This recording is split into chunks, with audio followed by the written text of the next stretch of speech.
Welcome to the U.S. Securities and Exchange Commission, Boston Regional Office Investor Outreach Program. My name is Jennifer. I'm an attorney here at the Securities and Exchange Commission, most commonly referred to as the SEC, and I am a member of the Investor Education Outreach team in Boston.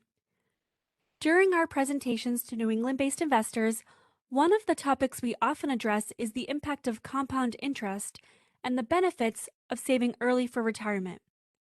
We made this video for those that wanted to refer back to this topic, as well as those that may be new to this topic. Before I continue, I am required to provide a disclaimer. This presentation is not a statement of official SEC policy, a legal interpretation, or investment advice. Instead, we're talking about general principles of sound investing and avoiding fraud. What is compound interest? Compound interest is the interest you earn on interest.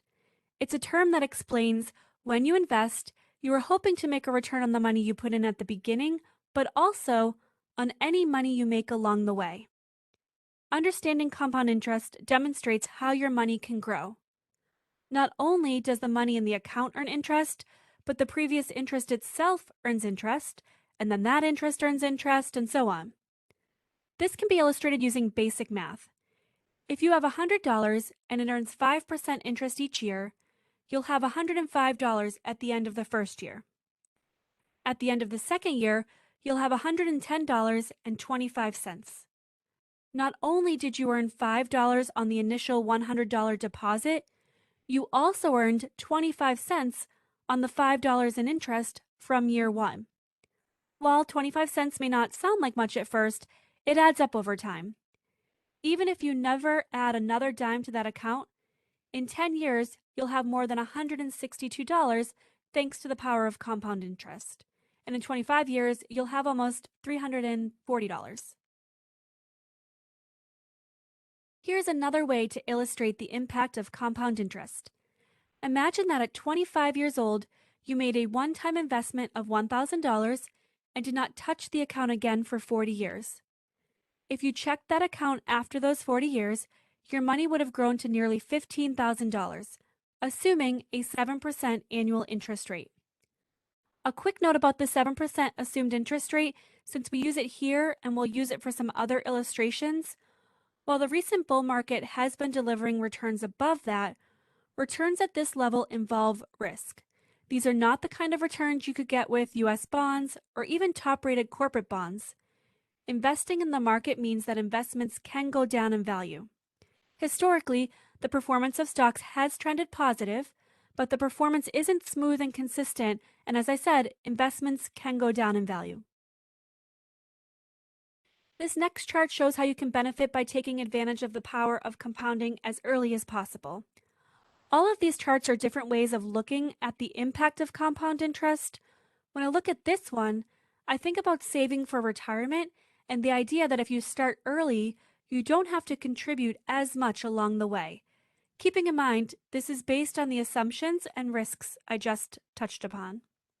Here, the person on the left puts $2,000 annually into, let's say, a mutual fund for 10 years, starting at age 25 and continuing until age 35.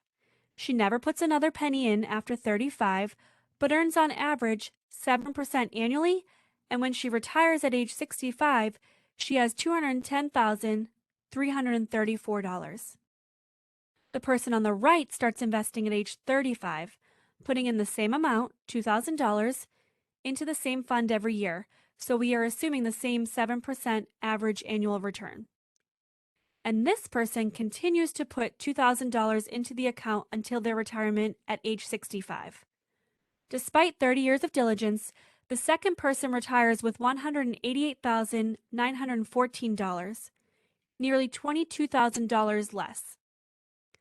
The person on the left had the power of compounding working for her for a longer period of time, and because of that, she was able to put in less of her own money, $20,000, than the person on the right, $60,000. The takeaway lesson: start investing as early as possible and let your money work for you over time. We looked at saving from a contribution perspective on the prior slide, and now we are looking at it from the goal perspective. calculating how much you need to save each month to reach your goal. Here's how much you need to save each month if your retirement goal was $250,000 or $500,000, depending on the age you started investing. Again, we are assuming a 7% average annual rate of return. If your goal was to save $500,000 by age 65 and you started at age 25, you would have to contribute a little more than $200 per month over 40 years. If, however, you began saving at age 45, you would have to save a little more than $1,000 per month, nearly 5 times the amount to get $500,000 by age 65. As we saw from the prior slide, the earlier you start, the easier it is for your money to grow, which means it takes less money to reach your goals. Now that we've looked at some charts about how much money you may need to save to reach your goals, let's look at some of the resources you can use to estimate these figures for your specific circumstances. First, the rule of 72. This is a quick rule to keep in the back of your mind to quickly estimate how your investment will grow over time. If you know the interest rate, the rule of 72 can tell you approximately how long it will take for your investment to double in value. Simply divide the number 72 by your investment's expected rate of return, the investment's interest rate. For example, assuming an expected rate of return of 6%, your investment will double in value about every 12 years because 72 divided by 6 equals 12. Also, check out the compound interest calculator on investor.gov. This calculator will help you recreate some of the examples we discussed and allow you to input your own values and assumptions to see how your money will grow over time. There's also a savings goal calculator on investor.gov that allows you to calculate how much money you need to contribute each month in order to arrive at a specific savings goal. Speaking of investor.gov, let me take a moment to show you how to find these calculators. This is how the website appears from a mobile device. You'll see on the home page of investor.gov there are various investing-related topics. Oftentimes, these calculators and other tools are highlighted on this page. You can also select the 3 lines in the top right corner, which I'll do now. Then select Financial Tools and Calculators. Next, select Calculators. And you'll see right there is the Compound Interest Calculator and Savings Goal Calculator. Selecting the first one for an example, you can plug in an initial investment amount, plus the amount you plan to contribute periodically.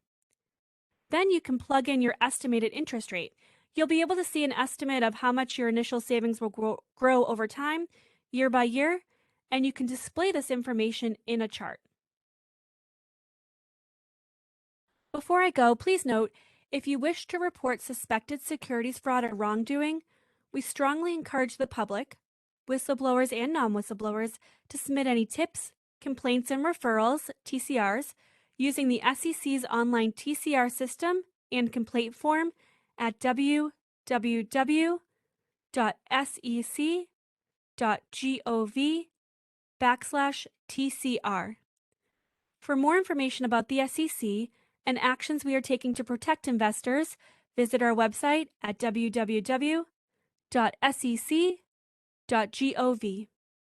And if you still have questions, please feel free to contact the Boston office at the email or phone number listed. On behalf of the Investor Outreach Team in the Boston Regional Office, thank you for watching this video.